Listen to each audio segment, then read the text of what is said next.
C, Z, E. Merhaba, ben Cemile Zeynep Er Yılmaz. Bu hafta sergileri ve sanat eserlerini incelemeye geri dönüyoruz.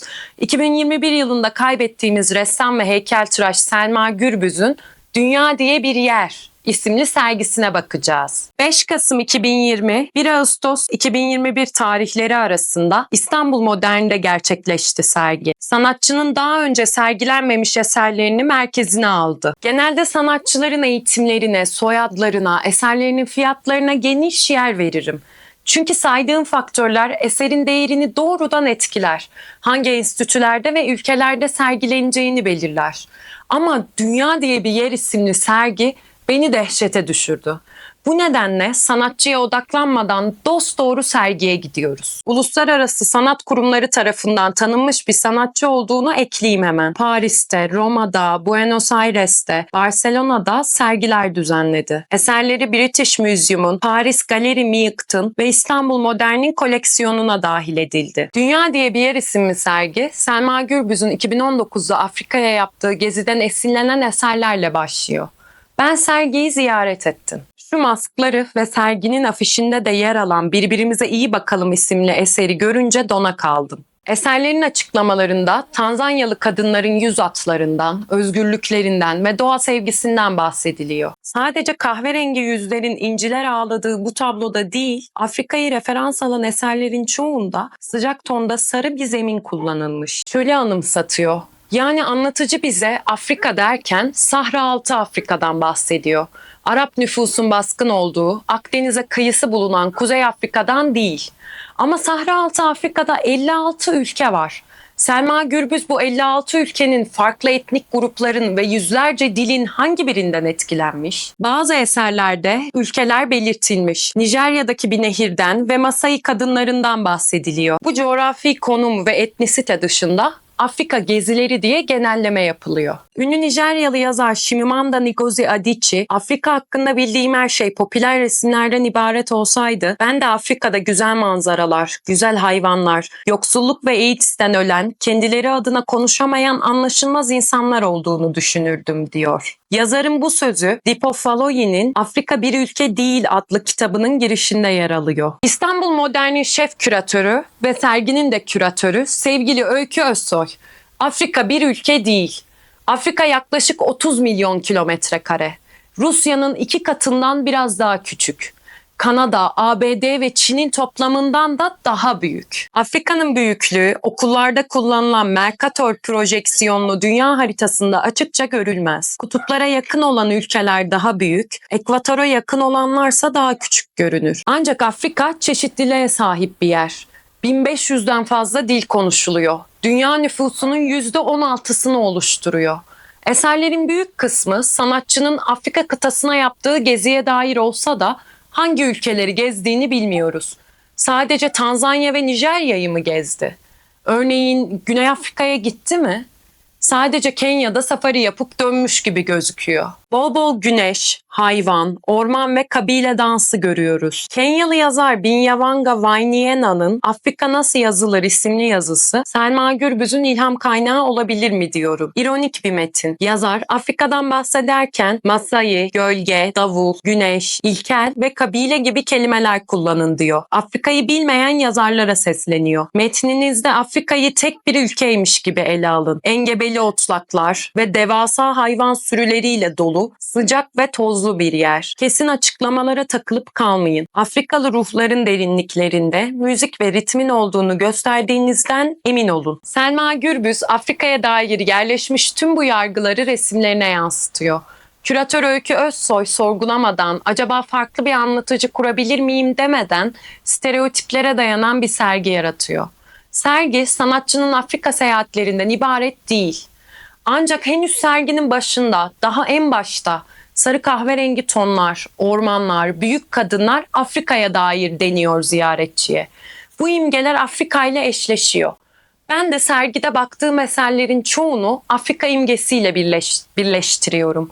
2019'dan önce yapılmış, sanatçının Afrika seyahatiyle ilgisi olmayan eserleri bile. Örneğin Afrika seyahatlerine dair eserlerin bulunduğu büyük salona açılan Küçük Odacık'taki eserler. Buradaki Orman, Kuyruklu Oyun ve Monotype isimli eserler 2002 yılında Fransa'da özel bir baskı tekniğiyle yapılmış. Baktığımda hayvanlar, ormanlar, siyah toprak renkler görüyorum. Afrika güncelerinin devamı diyorum.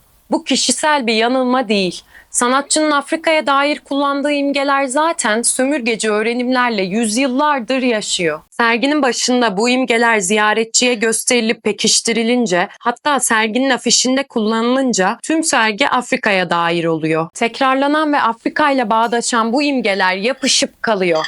Yoruma açık değiller. Çünkü sanatçıya ya da ziyaretçiye özel değiller. Emperyalizmin ve sömürünün uzantıları. Misyoner anlatılarla, seyahatnamelerle, sömürge komiserlerinin ve köle sahiplerinin yazdıklarıyla coğrafi olduğu kadar ırksal olarak da farklı bir Afrika inşa edildi. Antropolog Talal Asad, Avrupa sömürgeciliğinin bilinmeyen bu kıta ve toplumla karşılaşmayı eşitsiz bir güç karşılaşmasına dönüştürdüğünü yazar. Afrika ile karşılaşan Avrupalı her zaman ötekini gözlemler. Afrikalı olmayan, Afrikalı olanla ilgili yazar, çizer ve bilgi edinir. Bu belgeler, resimler sadece Afrikalıyı, görüleni tanımlamaz, göreni de tanımlar. Her temsil eylemi hem ötekiyi üretme hem de kendini tanımlama biçimidir. Ivan Karp, Kültürlerin Sergilenmesi isimli kitapta kültürel ötekiler söz konusu olduğunda sergiler bize kim olduğumuzu ve belki de en önemlisi kim olmadığımızı söyler. Sergiler benlik ve öteki imgelerini sunmak için özel alanlardır der. Küratörün bunu bilmesi gerekir. Müzede ya da sanat galerisinde Afrika'ya dair herhangi bir şey sergilemeden, yazmadan, çizmeden önce Afrika'nın temsili ve müzeler arasındaki ilişkinin farkında olması gerekir. Müzeler, sömürgecilik döneminde etnoloji, antropoloji gibi bilimlerden güç alarak Avrupa'nın küresel egemenliğini meşrulaştırmak için kullanıldı. 19. yüzyılın ikinci yarısında tüm Avrupa ve Kuzey Amerika'da etnoloji müzeleri kuruldu. Sömürge halklarına dair her şey etnoloji müzelerinde sergilendi. Avrupalı bilim insanları her şeyden önce fiziksel görüntüye odaklanarak Avrupa ırkının sözde üstünlüğüne dair kanıtlar aramaya başladı. Özellikle sömürge bölgelerinde araştırmacılar kafatasları, tek tek kemikler ve bütün iskeletler toplamaya başladı. Bu insan kalıntıları ziyaretçilere tipik ırksal özellikleri göstermek amacıyla müzelerde sergilendi. Etnoloji bilimini ve müzeleri Avrupa'nın şüphesiz üstünlüğü şekillendirdi. Haftalardır konuşuyoruz burada Avrupa'yı merkezine alan tarih ve zaman anlayışı diye. Avrupa en yüksek toplumsal formu temsil ediyordu. Avrupa son duraktı. Önceki duraklar, tarihin önceki aşamaları, geridekiler Afrikalılarla tanımlanıyordu. Kültürlerine ait objeler, giydikleri, kullandıkları hepsi etnolojiye aitti. Sanat objeleri sayılamazlardı. Önceyi, ilkeli ve geri kalmışı ve ırksal olarak aşağıdayı temsil ediyorlardı. Ötekilerin sınırlarının çizilmesi ve değersizleştirilmesi, bu kadar canlı ve somut şekilde sunulması, ziyaretçilerin sözde kültürel üstünlüklerini onayladı. Etnoloji müzeleri böylece hem sömürgeci bilginin üretilmesinde hem de bunun kamuoyu yaratacak şekilde aktarılmasında büyük rol oynadı. Bu kolonyal öğreti ve çağrışımlar yüzyıllardır müzelerde yaratıldı ve güçlendi. Bu nedenle Selma Gürbüz sadece bazı eserlerde Afrika'ya dair alışılmış, sıkıcı, engebeli otlaklar ve devasa hayvan sürüleri kullansa da bu olumsuz imaj tüm eserlere sıçrıyor. Aşağı katta sanatçının 2011 yılında yaptığı kadınlara bakıyorum. Masai kadınlarının devamı gibi gözüküyor. Ya da Araf isimli tablo, Dolu Güneş, Dolunay, Karınca Yuvası, Örümcek Ağları isimli 2013-2014 yıllarında yapılmış tablolar da Afrika rüyasının bir parçası haline geliyor. Nasıl gelmesin? Geziye dair eserlerden birinin açıklamasında sanatçının Afrika'daki karıncalardan etkilendiği yazıyordu. Asıl tüm sergiyi Afrika şova dönüştüren alt katta sergilenen o çok ekranlı devasa video. Alt kata indiğimde sanatçının Afrika gezisini arkada bırakıp kariyerinin farklı dönemlerine bakmayı çok isterdim. Ancak merdivenlerden indiğim anda beni karşılayan eser Biz buradayız. Şahit olduğu bir kabile ritüelini modern bir dille yeniden kurgular diye açıklanır bu video. Hangi kabilenin, hangi ülkenin bilmiyoruz. Afrika'nın tamamı tek bir ülke ya. Afrika'nın primitif ve dokunulmamış doğasından bahsediliyor açıklamada. Belliydi. Böyle bir şey çıkacağı belliydi. Kabile ritüelini modernleştirme deniliyor. Çünkü kabileler, hatta Afrika moderniteye ait değil. Primitif, yani ilkel. Binyavanga Wainaina, Afrika nasıl yazılır yazısında Afrika'dan bahsederken daima ilkel ve kabile sözcüklerini kullanın diye yazmıştı. İstanbul Model, teşekkürler. Afrika'ya dair bu dili hala canlı tutuyorsun. Hatta sergide doğu, batı kültür kavramları da sıkça geçiyor. Kafası çok karışık küratörümüzün.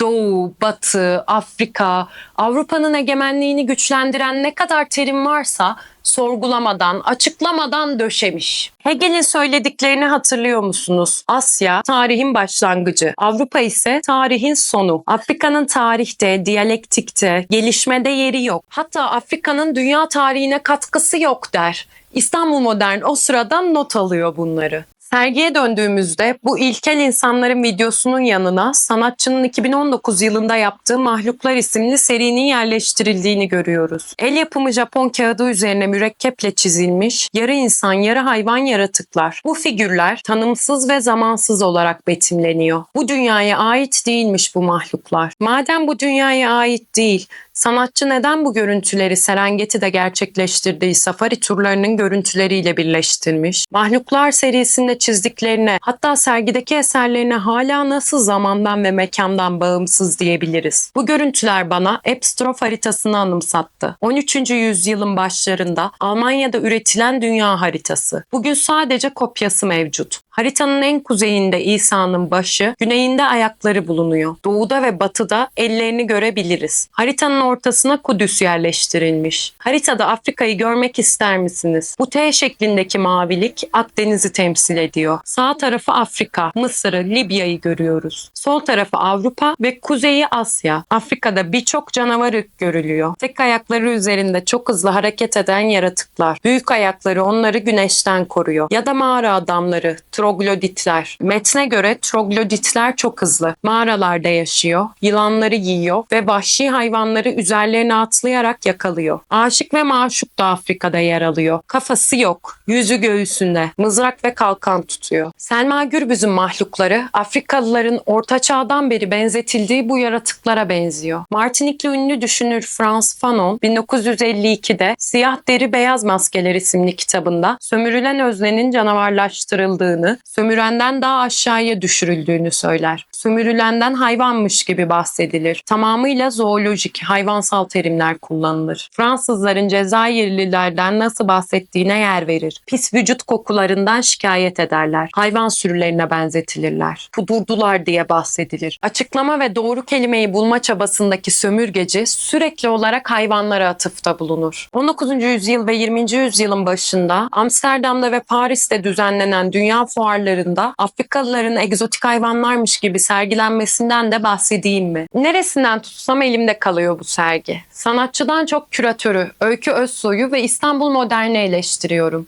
Sanatçının eserlerine 2009'daki seyahati bu şekilde iliştirilmeseydi, çizdiklerini soyut semboller olarak görebilirdim. Zamansız ve mekansız olduklarına inanırdım. Eserlerin yerleştirmesi farklı olsaydı, örneğin karıncaya dair bir sürü eser var. Hepsi bir arada sergilenebilirdi. Sanatçının karıncayı ya da çizdiği diğer hayvanları nasıl sembolleştirdiğini görebilirdik. Bunun yerine daha serginin başında bir Afrika masalına inanıyoruz. Afrika'nın el değmemiş doğası ve vahşi hayvanları karşılıyor bizi. Küratör ne yaparsa yapsın, kadın maskeleri ve özellikle kabile videosu, hangi kabilenin ne yaparken, neyi kutlarken, ne için dans ederken belli olmayan videodan bahsediyorum. Onlar beni yine rahatsız ederdi. Ama en azından tüm eserlerin Afrika'ya dair kolonyal masal kahramanlarına dönüşmesini engellerdi. Ferit Edgü, Selma Gürbüz'ün sanatına dair Selma kendine ait bir dünya yaratıyor. Veya daha doğrusu kendi başına bir etnografi, mitoloji ve efsane demeli. Orta Çağ'ın karanlığından taşıdığı yaratıklar şaman danslarını modernliğin kürkü üzerinde sergiliyorlar. Dünya diye bir yer sergisinde bambaşka mitolojiler göremiyoruz. Sergi, sergi anlatımı ve teşhir eserlerin anlamını daraltmış. Yani küratör insanı rezil de eder, vezir de. Bu arada Afrika ve maskeler demişken Picasso'dan, sürrealizmden ya da kübizmden bahsetmeden yapamayız. Haftaya da onlardan bahsedeceğiz. En azından şimdiki fikrim bu kadar. Değişmezse değişebilir. Söyle hadi. Kretalya Kritik kanalına abone olmayı unutmayın. Sizleri ikimiz de çok seviyoruz. Bye bye. Aa, çok iyiydi bence bu. Sizleri ikimiz de çok seviyoruz.